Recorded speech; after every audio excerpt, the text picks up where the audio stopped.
Imagine you are 80 years old. Lying in a bed. The people you love surrounding you. And in that final moment, your mind does only one thing. It replays your life. Not the highlights. Not the achievements. Not the money or the titles. But the moments you didn't take. The words you never said. The life you almost lived, but traded for comfort and safety. A nurse spent years sitting beside the dying.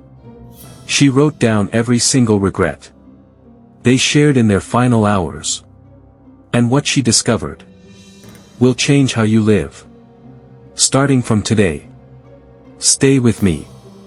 The number one regret of people on their deathbed is not that they worked too little. Not that they didn't make enough money. Not that they missed too many meetings.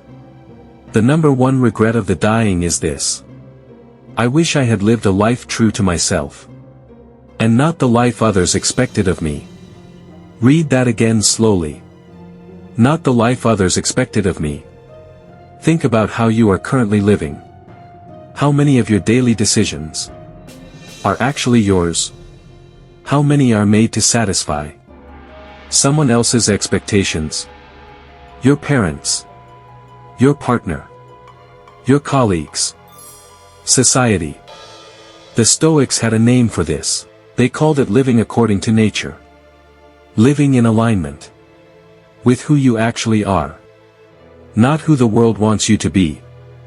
Marcus Aurelius wrote, "You have power over your mind. Not outside events. Realize this and you will find strength." But most people never realize it. They spend their 20s doing what their parents expect. Their 30s doing what their career demands. Their 40s doing what their mortgage requires. And somewhere between all of that obligation and expectation, they lose themselves completely. And the truly devastating part? They don't even notice it happening until it is too late. Seneca wrote one of the most powerful short works ever put on paper. He called it On the Shortness of Life. And his central argument was this. Life is not short. We make it short by wasting it on things that were never ours to carry. By living for applause that will never satisfy us.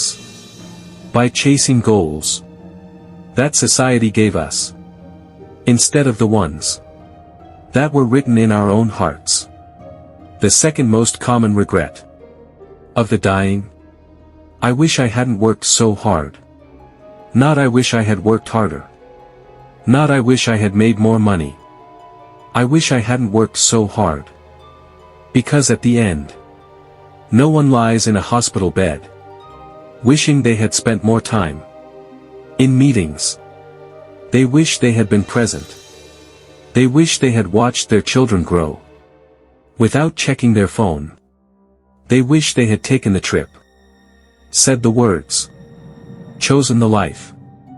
Epictetus said, "First say to yourself what you would be. And then do what you have to do. Not what the world says you should be. Not what your fear says is safe. What you would be. That question, what would I be if I had the courage, is the most important question you will ever ask yourself. And the tragedy is that most people never ask it until there is no time left to answer it. The third regret of the dying is perhaps the most painful of all. I wish I had let myself be happier. Not I wish I had been luckier. Not I wish circumstances had been different. I wish I had let myself be happier. Happiness was available to them. It was always available to them.